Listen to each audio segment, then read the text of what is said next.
UFC 297, the unlikeliest title fight that we'll ever see probably in our entire lifetime. We got the champion, Sean Strickland, versus the challenger, Dricus du Plessis. The champion, the guy who people thought didn't have a chance against Israel Adesanya, coming in on short notice against Izzy and having a shutout performance. People said that the only way that Sean Strickland is ever going to be in title contention is if Israel Adesanya cleaned out the division, which he more or less did. But Sean Strickland, this is the same guy that lost to Alex Pereira in the first round. This is the same guy who went to decision with Jared Cannonier and got beat, debatably. He was arguably a journeyman. He fought at 170 and got dominated by people like Kamaru Usman. You know, nobody ever saw Sean Strickland being who he is today. And his training style alone, people were like, he trains too much, he does too much sparring and training, like that's not good for longevity and this, that, and such. And he proved each and every single person wrong. And then you say, oh, he's an amazing champion, which he is. He's the person everybody's gonna support. He's an underdog. Then you have his challenger, another underdog, in Dricus du Plessis. Nobody in the world ever thought Dricus du Plessis will make it this far, this fast.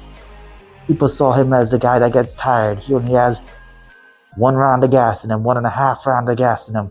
You know, against Brad Tavares, he showed that his cardio isn't the greatest. Against Darren Till, he showed that his cardio isn't the greatest. That if he gets into the later rounds, he can't get finished. He's very susceptible to that hands drop, mouth open, that whole bit. And he managed to beat every single person that the UFC put in front of him. When he beat Derek Brunson's corner threw in the towel and whatnot, but he beat Derek Brunson and was gassed. He beat Darren Till and was gassed. After beating Derek Brunson, he went straight to Robert Whittaker, the cream of the crop of the middleweight division. And he made it look easy. Who would have thought? After that, he deserved the title shot for sure. But pulled out against Israel Adesanya, or couldn't make it against Israel Adesanya, and that's where Sean Strickland stepped up. Israel is taking some time off, so that's how Dricus is getting his shot so quickly. Otherwise, we're getting a rematch, but two unlikely guys. Their story is so unique to getting to this point. So it's so interesting. Even the styles are interesting. Sean Strickland, very, very hard to get a rhythm going against this guy with his style. Mainly boxing heavy. He has wrestling, he has grappling, jiu-jitsu, whatnot, but he tends to stick with the boxing and the Philly shell stance.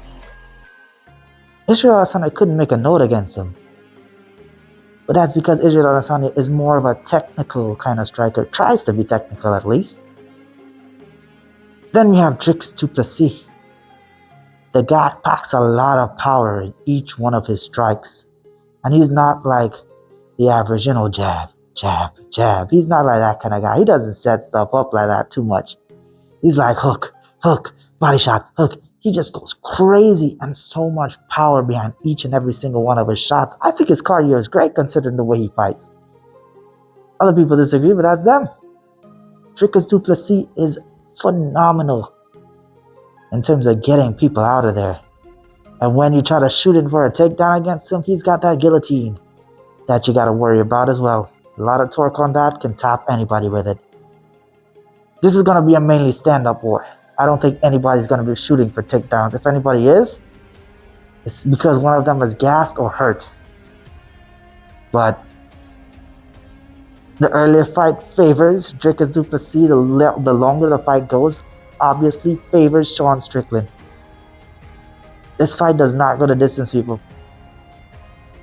Sean Strickland's either going to break him long term, like keep throwing shots at him, and Dricus du Plessis is tired. He managed to survive the early onslaught by Dricus and finishes him. Or Dricus catches him early. Dricus catches him in the guillotine. Dricus hits him with so much power that Sean Strickland is not able to cope. Which is the route I'm more or less favoring. I think Dricus du Plessis gets this done. And it's so sad because I love Sean Strickland and his fight style. But Dricus is undeniable sometimes. Like after beating Robert Whitaker, who is a much tougher matchup than Israel Adesanya, and beat him in the way that he beat him, it's undeniable. I've doubted Dricus du Plessis too long. I gotta side with him because it will be a whole different conversation if Sean Strickland showed something differently in the Alex Pereira fight. Like that's a telling sign for me. He decided to stand up with a guy with a lot of power in Alex Pereira. I'm not saying Dricus has the same level of power, but Dricus has got power. And that's the most recent power puncher that I can think of besides Jared Cannonier, who's so patient, maybe too patient for his own good at times. Dricus du Plessis is going to be able to catch Sean Strickland, unfortunately. And that's the way I'm going with this fight. Co-main event time. A lackluster co-main event in my opinion, but it's a women's fight. Marina Bueno Silva versus Raquel Pennington, and I'm going to make this short and sweet. Bueno Silva is going to make easy work of Raquel Pennington. She's either going to catch her in a sub or beat her by a decision. Bueno Silva, her beating Holly Holm alone with that ninja choke showed the class and the brilliance of her submission game. Raquel Pennington, she doesn't have that dog in her that would get her to championship level, in my opinion. She's kind of like a gatekeeper of the division. She'll show who's real and who's not. And Marina Bueno Silva is the real deal. Next fight, Mike Malott versus Neil Magny. And Neil Magny coming off a loss against Ian Gary, and Mike Malott coming off a dominant victory over Adam Fugit. And you know, it's a tale of two ends here. Mike Malott, he's a finisher, and he's calculated at the same time. He has a lot of power in his shots, and he has some great submissions. Calculated killer. I don't see how Neil Magny is able to beat that. Neil Magny is a guy that wears on you over time and can get a decision. But how can you do that against a guy like Mike Malott? I got Mike Malott winning this all day. Next fight, Chris Curtis versus Marc-Andre Barriault. Now, Marc-Andre Barriault reaching this far in his career, I didn't see it coming. I definitely didn't see it coming. Chris Curtis, he is actually performing worse than I expected him to ever since his win to Phil Hawes. I saw, Chris Curtis is the real deal. He's going to make it far. And then he started losing decisions. He lost against Jacob Manson. I was like, come on, bro. At least put some strikes together and get the job done, but he couldn't do it. He fought Imavov, and the fight was going all right, and then the fight ended. Very underwhelming in that sense. But now he's fighting a guy, Marc-Andre Barriault, and if this stays as a striking affair, Chris Curtis should get that W. He either wins by knockout or decision. No sub involved. And that's how I see this fight going. Got Arnold Allen, and we got Movsar Evloev here in the next one, and I got Arnold Allen winning all day. Evloev is going to be a threat with the takedowns, and if he's managing to get the takedowns with ease, I'm going to look like an idiot.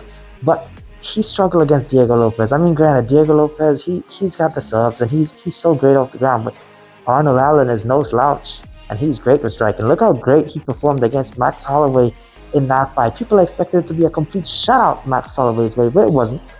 So I expect Arnold Allen to put together a performance of dreams and get the job done with the underdog money on him, backing him for this play.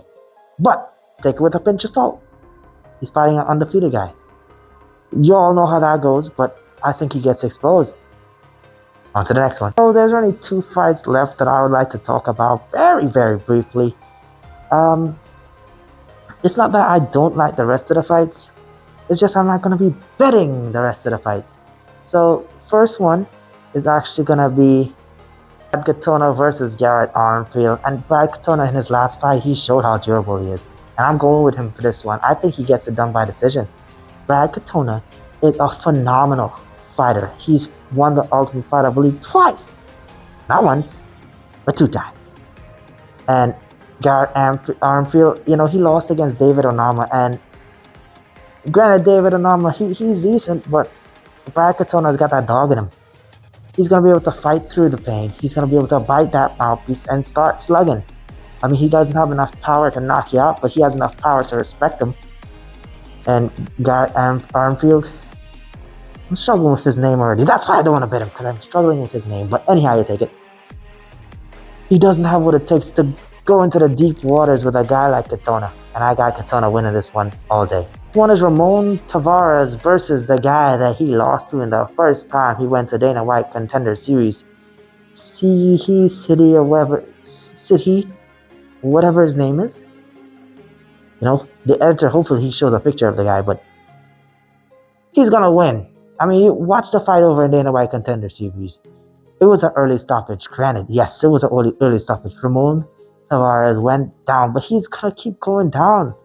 He's gonna keep getting caught. This guy's got a lot of power. I mean, granted, Ramon Tavares has a lot of power as well, but if he keeps getting caught in the way that he got caught, there's no way the referee's gonna let this one keep going. It goes one way and one way only. It was one-way traffic in that fight, and the rematch is gonna be more of the same. And that has been my picks and analysis for the fights in UFC 297. Be sure to leave a like, comment your plays down below, subscribe, follow me on TikTok, follow me on Twitter, and I'll see you in the next one. Until then, game time.